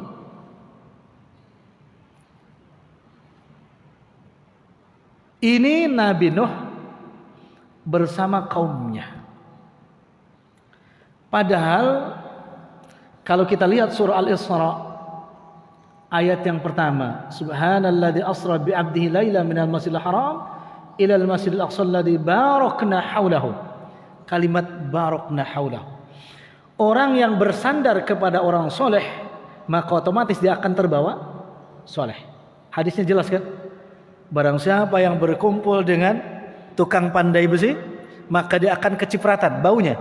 Yang berteman dengan tukang minyak wangi, maka kebagian wanginya. Itu namanya barakna haulahu. Baik. Sebagaimana Nabi Muhammad SAW diberkahi, Al-Aqsa haulahu, sekelilingnya diberkahi. Masjidil Haram sekelilingnya diberkahi. Kenapa? Karena ada manusia yang Allah muliakan, Nabi Muhammad sallallahu alaihi wasallam.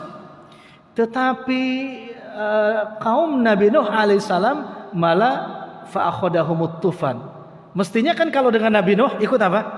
Soleh gitu kan? Soleh. Tapi malah disiksa. Kenapa? Karena dia tidak mau ittiba kepada Nabi Nuh alaihissalam.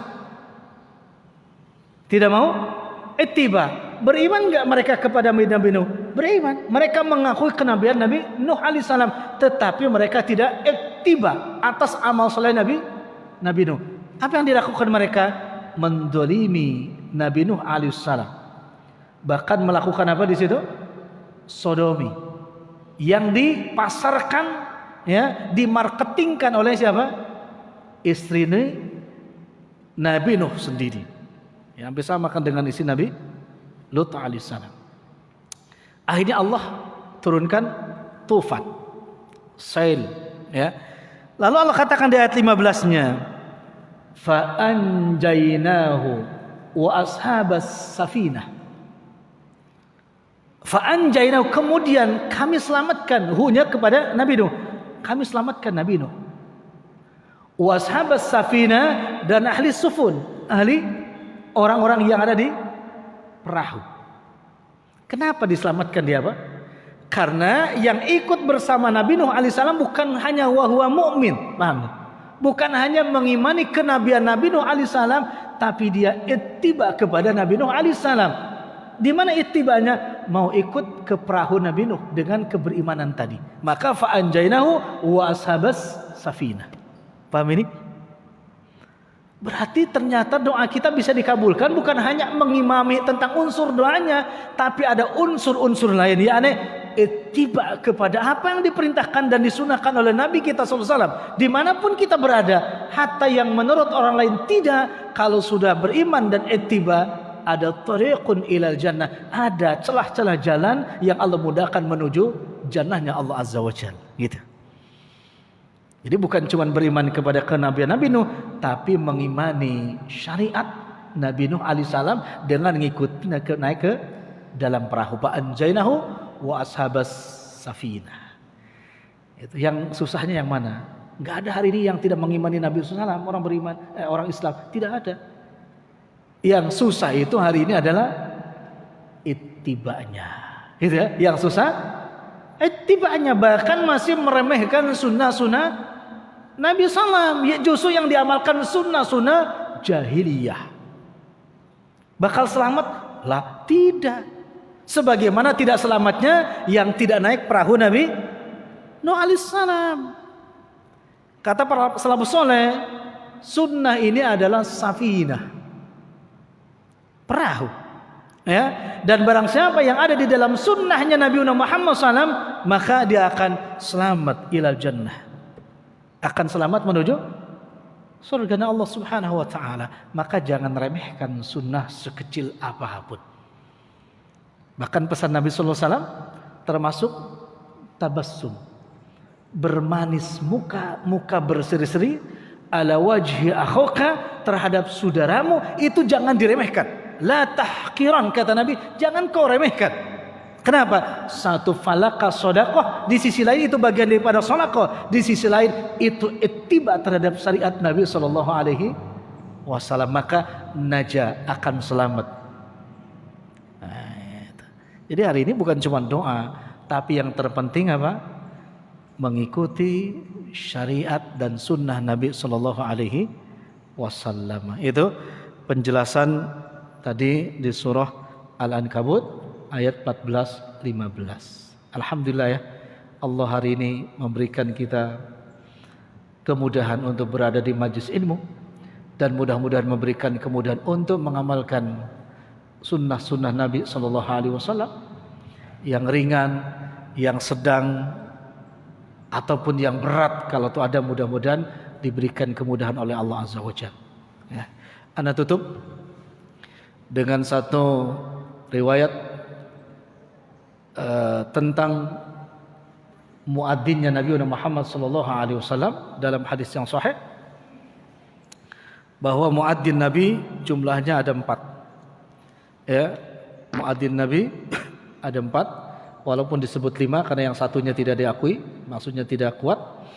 Tapi yang menarik di antara yang 4 ini hanya satu, maksudnya yang kita jadikan sebagai khotimah dalam taklim ini, yakni Abdullah bin Ummi Maktum.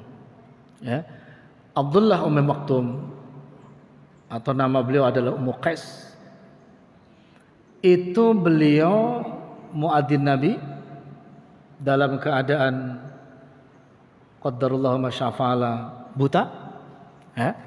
Tapi ketika terdengar seruan sahabat-sahabat yang lain jihad, perang di jalan Allah, Abdullah bin Ummi Maktum mengajukan diri ingin ikut perang bersama Rasulullah sallallahu alaihi wasallam.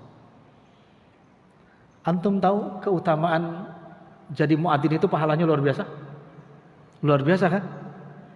Ya, muddus saut, sepanjang suara dia didengar oleh seluruh makhluk yang diterangi oleh mataharinya Allah Azza wa Jalla, maka dia memohonkan ampun kepada Allah Azza wa Jalla untuk si muadzin. Itu salah satunya. Yang kedua, Allah akan tinggikan pundaknya besok pada hari kiamat. Maknanya dia akan ditinggikan derajatnya sehingga pertama kali dikenal oleh Nabi SAW itu orang muadzin. Begitu dahsyatnya pahala bagi seorang muadzin. Tapi Abdullah bin Ummi Maktum nggak cukup itu. Ini untuk mengamalkan supaya sejajar bersama Nabi di Jannah itu. Dia minta izin untuk ikut perang bersama Nabi. Nabi nggak izinin pertamanya. Enggak. Kenapa? Karena ya dalam keadaan seperti itu. Logikanya, kalau antum diangkat jadi muadzin Nabi SAW dan sudah dijanjikan dengan surganya, kira-kira kalau ada perintah perang, tetap ikut perang atau mengatakan cukup ya Rasulullah, saya muadzin saja? Kira-kira milih yang mana? Tetap ikut perang atau cukup jadi muadzin? Kayaknya antum cukup. Kalau masuk surga cukup, ngapain saya repot-repot, cukup jadi muadzin aja Rasulullah. Cukup. Mungkin cukupnya 3 kali. Yakfi ya Rasul, cukup ya Rasulullah. Abdullah bin Maktum enggak, minta. Kan dahsyat juga kan pahala orang yang jihad itu. Akhirnya diizinkan oleh Nabi SAW, tapi hanya diizinkan untuk membawa liwa, bendera. Jadi mengacungkan bendera itu di medan perang beliau. Dan beliau meninggalnya bukan dalam keadaan azan, tapi meninggalnya di medan perang ketika mengangkat benderanya Rasulullah SAW. Luar biasa. Dia sudah dapat pahala banyak dari adanya, plus dapat pahala apa? Sebagai syahid di medan perang.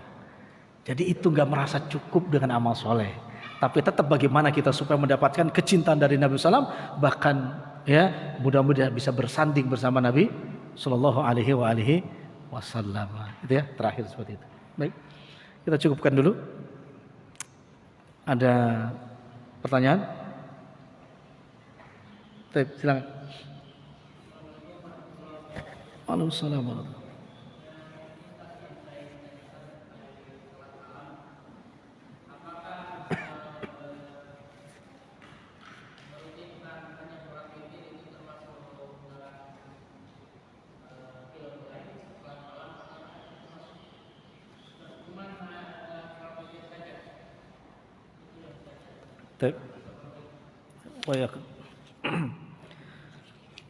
Kalau ada seseorang yang melazimkan, merutinkan hanya sholat witir, apakah dia sudah termasuk sholat malam? Gitu ya. Kalau pertanyaan secara bahasa, sudah termasuk sholat malam. Secara lughah, bahasa. Karena semua yang dilakukan di waktu malam, imma wajib ataupun sunnah, maka disebut sholat malam. Tetapi kalau yang dimaksud sholat malam adalah qiyamul lail, ya, sholat tahajud, maka tidak, ya, tidak. Dan ini tidak sesuai dengan sunnah Nabi SAW dan juga para salafus saleh. Tidak ada mereka yang meninggalkan sholat tahajud kemudian hanya mengambil merutinkan sholat witirnya saja, tidak. Jadi tetap kita harus apa? Sholat tahajud dan juga witir. Adapun cara witirnya boleh dengan dua cara. Witir misalkan sebagaimana dilakukan oleh Umar ibn Khattab adalah witir selalu diakhirkan setelah sholat tahajud, atau witir yang dilakukan oleh Abu Bakar Siddiq yaitu ba'da sholat ba'diyah isya. Tafadhol, gak ada masalah. Tapi tetap mereka sholat tahajud, gitu ya. Jadi udurnya sholat tahajud itu kalau sakit saja, kalau gak kuat saja, kalau kesiangan saja, itu udur syar'i, tidak sholat tahajud. Karena kata Nabi SAW, da'bus solehin qiyamul lail, kebiasaan orang soleh itu adalah qiyamul lail. Artinya kalau ada orang memang meniadakan, ya, tidak sholat tahajud, maka berarti bukan termasuk sifat orang soleh. Karena kata Nabi, sifat orang soleh diantaranya membiasakan sholat tahajud, gitu ya. Wallahu a'lam.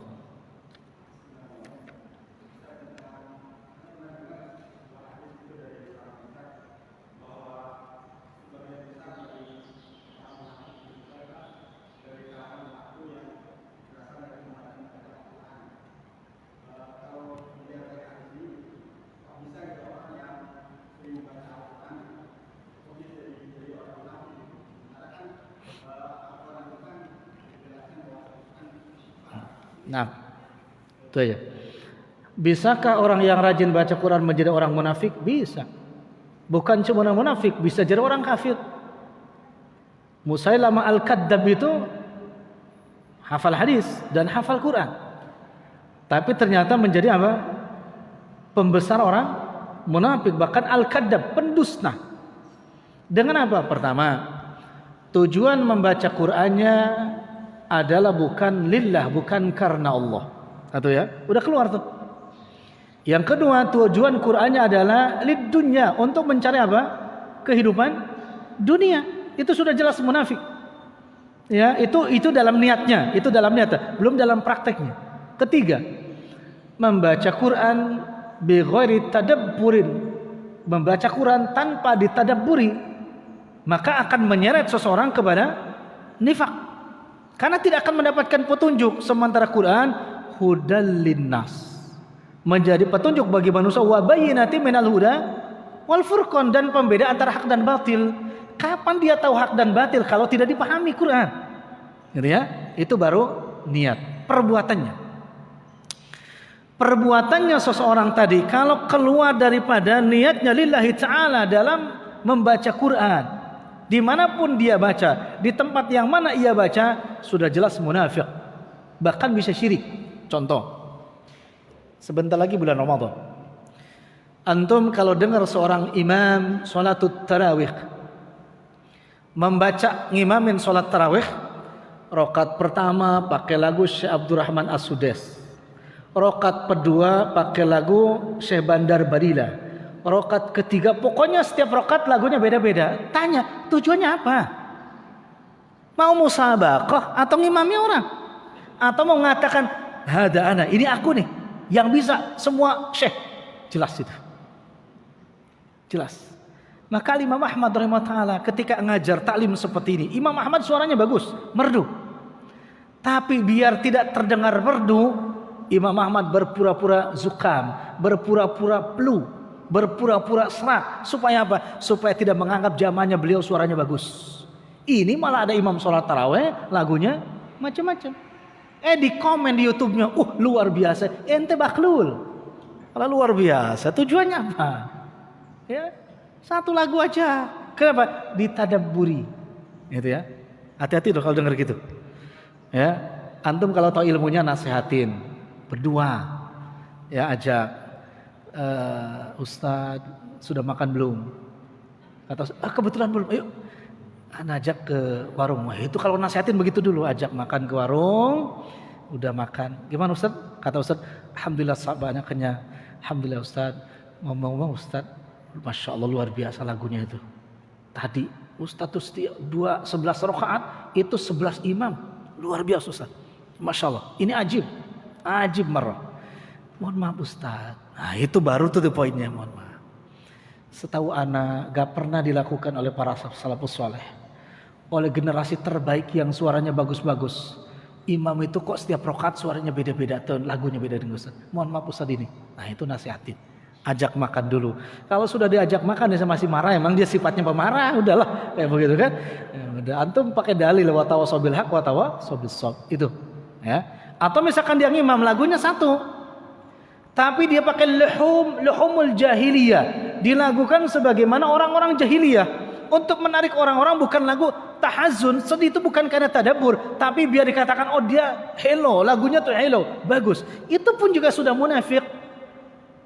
Ya, jadi babul munafik, pintu-pintu untuk menjadi dia munafik itu banyak.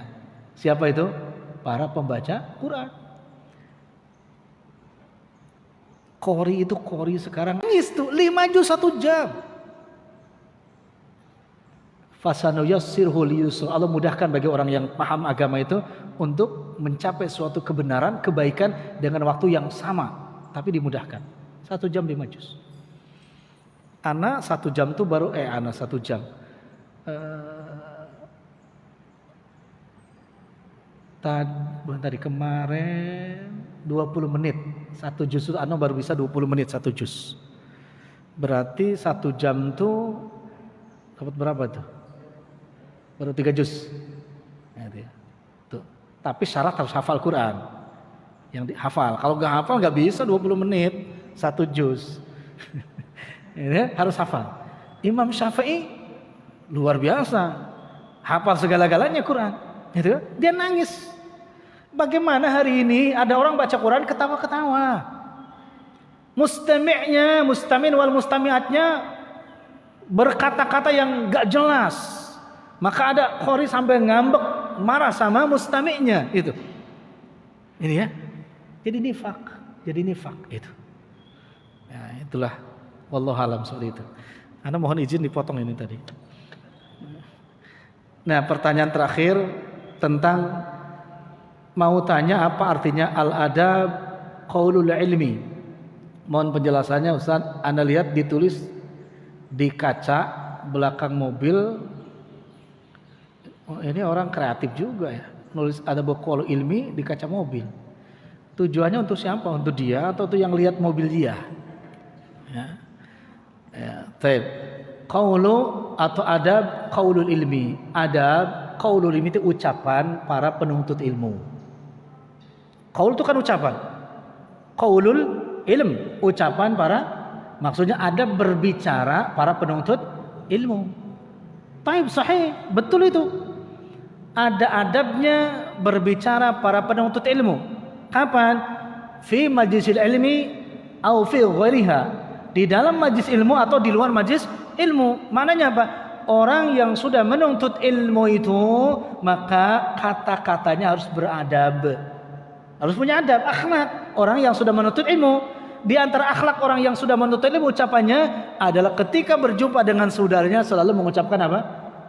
Salam. Itu adab. 1. Kedua, ketika bertemu dengan orang yang usianya lebih tua, maka orang yang punya ilmu ketika sudah mengucapkan salam, maka dia menunggu orang itu untuk berbicara. Tidak dia nyerocos sendiri sebelum yang lebih tua ilmunya berbicara, lebih tua umurnya berbicara. Itu adab qaulul ilmi. Misalkan anak 47, mohon maaf, Bapak 18. Masya Allah. Katakanlah Bapak 48 lah, beda setahun dengan anak, ya. Kemudian kadang-kadang juga untuk menjawab salam, anak harus menunggu Bapak dulu. Anak waalaikumsalam. Nah, ada orang yang sudah menuntut ilmu ketika mau berbicara. Kita kan kalau bertemu bicara tuh, Yang muda menunggu yang lebih tua umurnya itu berbicara. Itu bisa dilihat di dalam kitab Al-Adab Al-Mufrad. Ana tanya, Abu Bakar dengan Umar usianya tuaan mana? Abu Bakar dengan Umar. Taib, Abu Bakar. Itu pernah ketika jalan sampai Umar itu